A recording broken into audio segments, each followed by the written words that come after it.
Mari kita lanjutkan. Lalu kita buka dalam Kisah Rasul 11 ayat 25 sampai 26. Dikatakan seperti ini, lalu pergilah Barnabas ke Tarsus untuk mencari Saulus. Dan setelah bertemu dengan dia, ia membawa ke Antiokhia. Jadi setelah Barnabas jadi leader di situ, kemudian Barnabas ke Tarsus cari Saulus dan dia ajak rekrut ya. Saulus direkrut sama si Barnabas. Ini menarik. Mereka tinggal bersama-sama dengan jemaat itu 1 tahun lamanya sambil ngajar banyak orang. Jadi Barnabas sama si Saulus nih ngajar, saudara. Di Antiokhia lah murid-murid itu untuk pertama kalinya disebut dengan Kristen. Ayat 26 mungkin kita sudah sering baca ya. Di mana kata Kristen muncul pertama kali di dalam Alkitab. Jadi setelah itu Barnabas membawa Saulus supaya mereka mendapatkan pengajaran. Jelas ya tadi ya, ada pengajaran sambil mengajar banyak orang di ayat 26. Kenapa? Karena Saulus ini orang yang pintar. Dari orang yang dia memang orang yang berpendidikan tinggi secara akademis ya saudara. Karena gini, kekristenan yang memang harus bertumbuh. Pertobatan itu awal, baptisan itu awal. Menjadi orang Kristen itu ya harus bertumbuh di dalam pengajaran firman Tuhan. Saulus orang yang tepat dalam hal ini karena dia memiliki background yang luar biasa. Mungkin kehadirannya pernah memberikan keresahan bagi banyak orang, tetapi tidak bisa dipungkiri bahwa Saulus itu memiliki latar belakang akademis yang luar biasa, sehingga dia mampu mengajar banyak orang di situ. Makanya direkrut sama si Barnabas. Justru aneh, saudara. Kalau kita udah Kristen tapi kita nggak mau bertumbuh, nggak mau mendapatkan pengajaran firman Tuhan, itu justru aneh gitu ya. Harusnya kita makin haus akan firman Tuhan itu sendiri. Yang luar biasa dari pertumbuhan kerohanian di jemaat Antiokhia ini adalah di bawah pimpinan Barnabas. Lalu kemudian kata Kristen pertama kali justru lahir di jemaat ini. Jemaat yang mulanya adalah kebanyakan orang Yunani, penyembah berhala. Orang Yunani itu penyembah berhala. Tapi justru kata Kristen muncul dari orang-orang yang kayak gini, saudara. Bayangin ya. Bukan yang memang umat pilihan Allah gitu. Tetapi memang orang-orang penyembah berhala yang mau berubah hidupnya. Kristen itu artinya adalah Kristus kecil. Representasi dari Kristus. Jadi orang yang disebut dengan Kristen, saudara dan saya tentunya, seharusnya orang yang hidupnya itu seperti Kristus. Kita meneladani hidup Kristus. Jadi saudara bayangkan, kalau banyak orang yang berkata, aku melihat Kristus di komunitas ini, atau di gereja saudara gitu. Aku melihat Kristus di tempat kamu gitu. Bukankah itu hal yang luar biasa? Itulah yang dialami oleh jemaat-jemaat di Antiokhia. Mereka disebut dengan Kristen karena kehidupan mereka mencerminkan Kristus itu sendiri. Dan saya percaya kita bisa menjadi seperti jemaat di Antiokhia kalau kita mau bertumbuh menjadi dewasa secara kerohanian. Jadi di saat Barnabas juga bersama dengan Saulus, Barnabas tentu kan menjadi leadernya di situ ya, menjadi pemimpinnya gitu. Di saat kepemimpinan mereka, kata Kristen muncul pertama kali di Antiokhia. A man behind Christianity yang saya maksud adalah yang ini saudara, si Barnabas. Orang dibalik di dalam kekristenan itu, orang yang mau mengajak jemaatnya itu belajar tentang firman Tuhan, tetapi tidak hanya diajar, juga diajar bagaimana harus melakukan di dalam kehidupan sehari-hari, sehingga kehidupan mereka mencerminkan Kristus itu sendiri. Sungguh sukacita luar biasa gitu ya, kedamaian hadir di dalam jemaat itu, karena seorang bernama Barnabas ini justru mempengaruhi banyak orang, sehingga mereka akhirnya disebut dengan Kristen. Gereja butuh Barnabas, saudara, untuk membawa suasana sukacita, membawa semangat gitu. Gereja juga butuh Saulus yang mau mengajar firman Tuhan. sehingga kekristenan itu tidak stuck tetapi bertumbuh. Gitu. Makanya nggak heran mereka berdua kemudian akhirnya menjadi tim penginjil yang luar biasa, Barnabas dengan Saulus ini. Bahkan di dalam Kisah Para Rasul 14 ayat yang ke-12, mereka disebut dengan duet Zeus dan Hermes. Karena kan orang ngertinya tentang berhala ya. Jadi mereka sebutnya dengan Zeus dan Hermes. Saking luar biasanya pelayanan mereka gitu. Sampai mereka dikenal begitu banyak orang. Jadi setelah Barnabas menjadi jembatan antara Saulus dengan rasul-rasul, lalu Barnabas juga memimpin jemaat di Antioquia dan kata Kristen muncul pertama kali di situ. Lalu kemudian hal yang kita bisa pelajari dari Barnabas adalah Barnabas ini memberi semangat kepada keponakannya yang bernama Yohanes Markus. Mari kita lanjut saudara. Mari kita buka di dalam Kisah Para Rasul 12 ayat yang ke-25. Barnabas dan Saulus kembali dari Yerusalem. Setelah mereka menyelesaikan tugas pelayanan mereka, mereka membawa Yohanes yang disebut juga Markus. Saya pernah membawa khotbah bagian yang ini secara khusus dan ini menarik sekali Bapak Ibu Saudara. Yohanes Markus ini diajak pelayanan oleh Barnabas. Siapa Yohanes Markus? Dia adalah ponakan dari Barnabas. Jadi Barnabas ini adalah uncle-nya ya, pamannya. Nah, jadi Yohanes Markus ini diajak pelayanan oleh Barnabas juga oleh Saulus di ayat yang sudah kita baca tadi. Nah, Markus ini membantu pelayanan Saulus serta juga Barnabas. Saudara bisa lihat itu di Kisah Para Rasul 13 ayat 4 sampai dengan yang kelima. Nah, tetapi kemudian, itu kan Kisah Rasul 13 ayat 4 sampai 5. Tapi kemudian di ayat 13-nya, di Kisah Rasul 13 ayat 13, dikatakan gini.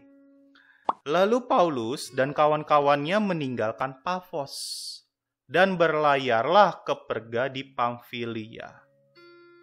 Tetapi Yohanes meninggalkan mereka lalu kembali ke Yerusalem.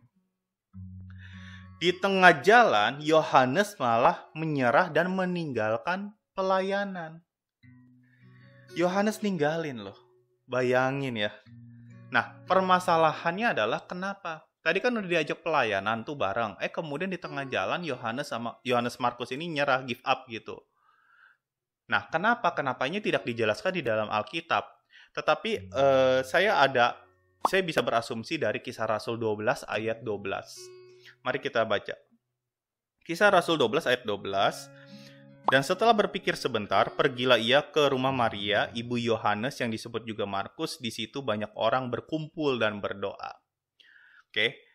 Mari kita lihat siapa Yohanes Markus itu sesungguhnya. Kalau menurut ayat 12 di sini, dikatakan dia tuh adalah seorang anak. Berarti kemudian dia adalah anak muda di situ.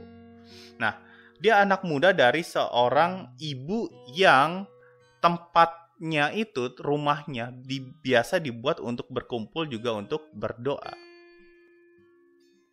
Karena di sini kan ceritanya ada seorang bernama Maria, di rumah Maria ini ibu Yohanes disebut juga Markus, kan dibilangnya kayak gitu. Jadi maksud saya adalah gini, kemungkinan besar Markus ini lahir dari keluarga yang berada. Kenapa? Karena di rumah Markus ini sering diadakan ibadah. Tentu untuk memuat banyak orang butuh rumah yang besar. Juga tentu butuh persediaan konsumsi. Ya biasalah ya, makan-makan, perjamuan gitu kan. Habis ibadah, ada ramah tamahnya. Nah, jadi maksud saya bisa jadi Markus ini menyerah di tengah jalan, meninggalkan Barnabas dan Saulus karena dia memang gak kuat pelayanan karena dia lahir dari keluarga yang berada. Karena pelayanan Barnabas dan Saulus itu gak main-main loh ya. Nah, tapi itu hanya asumsi ya. Atau mungkin dia bisa jadi hanya kangen rumah, atau mungkin dia kangen masakan mamanya, atau jangan-jangan memang mau ketemu dengan pacarnya gitu ya. Nggak pernah ditulis di dalam Alkitab, kan alasannya itu apa dia berhenti dari pelayanan. Apapun alasannya, yang pasti dia adalah menyerah di tengah jalan. Dia nyerah di tengah jalan. Karena tadi yang sudah dikatakan, Yohanes meninggalkan Barnabas dan Saulus di Kisah Rasul 13 ayat 13. Nah, kemudian cerita ini masih berjalan sampai di Kisah Para Rasul 15. Tadi kan 13 ya, sekarang kita loncat ke 15 ayat 35 sampai 41. Saya bacain dulu ya. Paulus dan Barnabas tinggal beberapa lama di Antiokhia. Mereka bersama-sama dengan banyak orang lain mengajar dan memberitakan firman Tuhan. Kerjaan mereka berdua gitu ya. Tetapi beberapa waktu kemudian berkatalah Paulus kepada Barnabas, "Baiklah kita kembali kepada saudara-saudara kita di setiap kota di mana kita telah memberitakan firman Tuhan, untuk melihat bagaimana nih keadaan mereka." Barnabas ingin membawa juga Yohanes yang disebut Markus. Tetapi Paulus dengan tegas berkata bahwa tidak baik membawa serta orang yang telah meninggalkan mereka di Pamfilia dan tidak mau turut bekerja bersama-sama dengan mereka. Hal itu menimbulkan perselisihan yang tajam, sehingga mereka berpisah, dan Barnabas membawa Markus juga sertanya berlayar ke Siprus.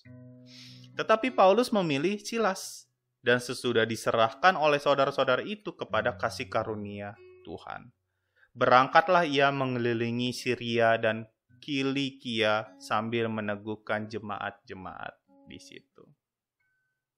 Nah, ini menarik sekali. Sampai suatu saat akhirnya Markus itu diajak kembali oleh Barnabas untuk apa? Pelayanan lagi. Markus mendapatkan kesempatan yang kedua di sini. Tetapi justru yang menghalangi di sini adalah seorang yang bernama Paulus. Bagi Paulus, ngapain kita ajak orang yang pernah menyerah di tengah jalan? Lalu kemudian mereka berselisih paham dan akhirnya berpisah. Paulus sama Silas, Barnabas sama Markus. Duet besar penginjil ini akhirnya pecah kongsi. Tim misionaris ini akhirnya harus berpisah. Padahal tadinya orang-orang pernah menyebut mereka disebut dengan duet Zeus dan Hermes, bukan? Tetapi kemudian akhirnya pecah. Dan menurut saya, saudara, Paulus di sini justru dia bertingkah laku seperti rayap. Dia tidak membangun. Justru sebaliknya malah dia menghancurkan, membinasakan kesempatan yang diberikan oleh Barnabas kepada Yohanes Markus. Sebagai orang Kristen, seringkali kita bersikap seperti itu. Kita ngerasa udah lebih baik daripada orang lain, sehingga orang lain tuh kayak nggak pantas untuk mendapatkan kesempatan yang kedua. Padahal ya, setiap orang tuh harusnya diberikan kesempatan. Karena setiap orang tuh pernah bersalah, pernah gagal. Justru dan membutuhkan anugerah. Paulus membutuhkan anugerah, tetapi dia justru nggak rela memberikan anugerah itu pada anak muda ini. Dia justru nggak rela. Padahal dulu harusnya Paulus lebih ngerti tentang hal ini. Kenapa? Karena dia seorang penganiaya. Lalu kemudian dia jadi penginjil. Kalau dia dari penganiaya lalu kemudian jadi penginjil, berarti itu adalah anugerah yang Tuhan berikan kepada Paulus. Dia harusnya ngerti tentang kesempatan kedua. Dia harusnya ngerti apa maksud Barnabas mengajak si Markus kembali walaupun pernah meninggalkan pelayanan. Tetapi dengan tegas, dengan keras, karena dia memang cukup keras ya si Paulus ini, dia menolak si Yohanes Markus. Ngapain ngajak dia lagi? Dia aja udah tinggal di kita di dalam pelayanan. Barnabas memberi kesempatan kepada Markus bukan karena dia adalah keponakannya semata, tetapi karena memang naturnya Barnabas sejak semula memang sudah baik. Dia sering memberi semangat kepada orang-orang. Kehadirannya selalu membawa kenyamanan, sukacita bagi orang banyak. Sehingga dia dipandang dari kasih nama, makanya rasul-rasul kasih nama dia Barnabas. Berbeda sekali dengan si Paulus. Padahal dulu ya, Saulus juga diajak oleh Barnabas. Dikasih kesempatan. Barnabas jadi jembatan antara Saulus dengan murid-murid atau rasul-rasul ini. Tetapi di sini Paulus malah tidak mau memberi kesempatan kepada Yohanes Markus. Setelah Barnabas berinvestasi pada hidup Markus, kemudian Barnabas, menurut dari literatur yang saya sudah pelajari, Barnabas itu menyerahkan Markus kepada Petrus. Petrus kemudian mulai memuridkan Markus. Jadi, saudara, ada tradisi yang mengatakan seperti ini, bahwa di kemudian hari Markus mendirikan gereja Alexandria. Dan Markus menulis kitab Markus. Saudara, bayangin jika Barnabas tidak memberikan kesempatan kedua kepada Markus untuk dibina dan dididik oleh Petrus, mungkin kita nggak pernah baca kitab Markus. Investasi Barnabas itu terhadap Markus tidak sia-sia. Ahli-ahli Alkitab percaya bahwa Injil Markus sumbernya itu dari Petrus. Saudara bisa lihat di 1 Petrus 5 ayat 13 dikatakan gini. Salam kepada kamu sekalian dari kawanmu yang terpilih yang di Babylon, dan juga dari Markus, anakku. Jadi, Markus adalah anak didik dari Petrus juga, saudara. Luar biasa kehidupan Markus. Seandainya Barnabas nggak kasih kesempatan, mungkin Markus hanya menjadi orang yang gagal meninggalkan pelayanan di tengah jalan doang. Tetapi karena ada orang yang mau membangun, si tukang kayu ini mau membangun si seseorang yang pernah meninggalkan pelayanan, kemudian di akhir jadi orang yang luar biasa, saudara. Dan yang menarik lagi adalah, Barnabas tidak hanya sekedar memberikan kesempatan kedua kepada Markus, tetapi dia juga sedang mengajar Paulus betapa pentingnya kesempatan kedua itu, sehingga Paulus suatu hari pun menyadari tentang hal ini. Mari kita lihat dalam 2 Timotius 4 ayat 9 sampai yang ke-13. Berusahalah supaya segera datang kepadaku, karena Demas telah mencintai dunia ini dan meninggalkan aku. Ia telah berangkat ke Tesalonika, Kreskes telah pergi ke Galatia, dan Titus ke Dalmatia. Hanya Lukas yang tinggal dengan aku. Jemputlah Markus dan bawalah ia kemari, karena pelayanannya penting bagiku. Tikhikus telah kukirim ke Efesus. Jika kau kemari, bawa juga jubah yang kutinggalkan di Troas, di rumah Karpus, dan juga kitab-kitabku, terutama perkamen itu. Paulus, saudara, akhirnya menyadari pentingnya memberikan kesempatan kedua. Makanya di surat ini, saudara, Paulus yang terakhir dalam Paulus yang terakhir dalam kitab Timotius, dia justru menyuruh Timotius untuk membawa jubahnya. Karena mungkin Paulus di situ kedinginan, di penjara, lalu kemudian kitab-kitab untuk belajar. Nah, ini hebatnya Paulus ya. Walaupun di penjara, dia tetap belajar, lalu kemudian dia tetap menulis. Makanya dia menjadi penulis yang terbanyak di dalam Alkitab. Dan juga kemudian dia menyuruh Timotius untuk apa? Ngajak Markus, karena kata Paulus, pelayanannya penting bagiku. Dan saya rasa gini, saudara. Akhirnya Paulus mengampuni tindakan Markus yang pernah menyerah setelah melihat hasilnya. Dulu mungkin Paulus nggak ngerti nih kenapa Barnabas kasih kesempatan kepada Markus. Karena dia orangnya kan keras si Paulus ini. Tapi saat di penjara, kemudian dia mungkin belajar di situ tentang membangun saudara seiman, bukan malah menjatuhkannya. Barnabas kemudian berhasil mementor Paulus dan Markus dengan baik. Di Kisah Rasul 11 ayat 30 dikatakan gini. Barnabas memulai pelayanannya dengan Paulus. Duet Zeut Hermes, tim misionaris yang hebat ini mulai pelayanan. Dan di situ selalu ditulis apa, saudara? Selalu ditulis Barnabas dan Saulus, Barnabas dan Saulus, Barnabas dan Saulus. Selalu ditulis gitu. Dan kita perlu ketahui ya, kalau di Alkitab, lalu kemudian dicatat itu ada suatu urutan, itu bukan asal random doang, bukan. Tapi memang ada urutannya, karena Barnabas ya seorang leadernya, kita ceritanya itu kayak gurunya, pemimpinnya gitu. Kan tadi istilahnya kayak gembalanya di jemaat Antioquia ya, kayak pemimpinnya gitu. Nah, dimulai dari Kisah Rasul 11 ayat 30 itu ditulisnya tuh Barnabas Saulus, Barnabas Saulus, Barnabas Saulus gitu. Tapi kemudian kalau saudara baca dengan teliti, akhirnya susunan itu berubah menjadi Paulus Barnabas, Paulus Barnabas, Paulus Barnabas. When the students become a teacher. Di sini kita bisa melihat bahwa akhirnya Paulus bisa belajar dari gurunya yang namanya Barnabas. Dan yang menjadi pemimpin di kemudian hari justru adalah si Paulusnya, saudara. Menjadi orang penting. Dia menjadi terang. Garam dan terang tujuannya itu sama, yaitu memberikan pengaruh. Saudara bisa lihat ya di kitab Matius itu. Garam dan terang gunanya untuk memberikan pengaruh. Tapi bedanya apa? Garam dan terang. Garam itu tidak terlihat. Terang itu kelihatan atau terlihat. Garam dan terang itu sama-sama memberikan pengaruh, saudara. Nah, Barnabas mungkin kehidupannya tidak terlalu terang. Dia seperti garam gitu kan ya. Sementara Paulus dan Markus lebih terang. Ya Paulus sama Markus sudah nulis kitab suci paling enggak kan ya.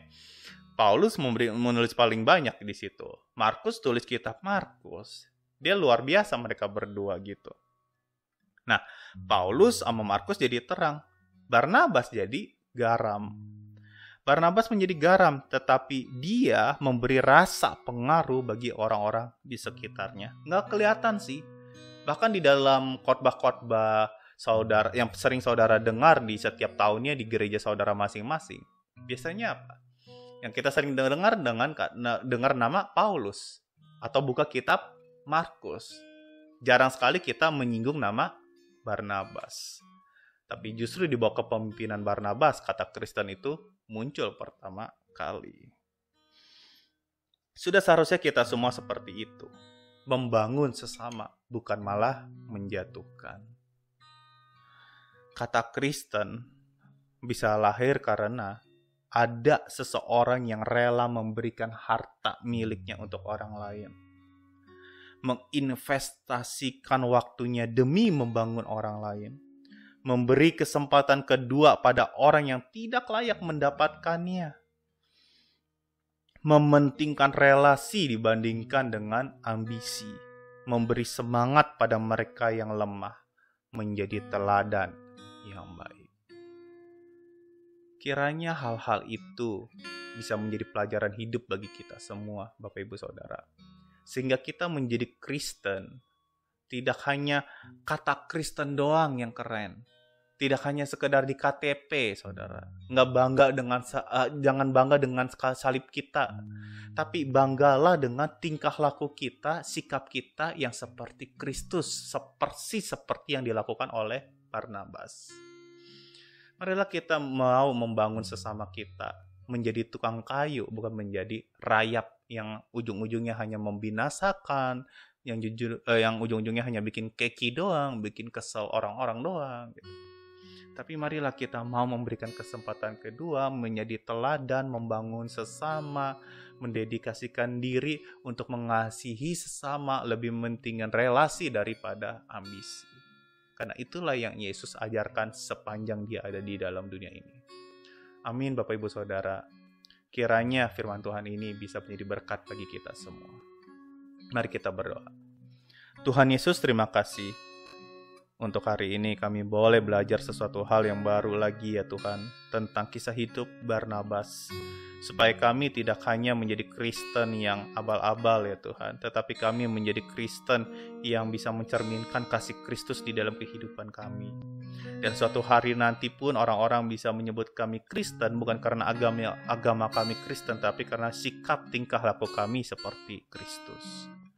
Tolong kami ya Tuhan, supaya kami bisa belajar dari Barnabas yang satu ini. Mau memberi kenyamanan, mau memberi semangat kepada orang-orang di sekeliling kami. Sehingga kami selalu menjadi teladan bagi orang-orang di sekeliling kami dan menjadi inspirasi bagi orang-orang di sekeliling kami. Terima kasih ya Bapa. Kiranya kemuliaan hanya bagimu saja ya Tuhan. Dalam nama Yesus kami sudah berdoa. Haleluya. Amin. Terima kasih saudara, Tuhan Yesus memberkati.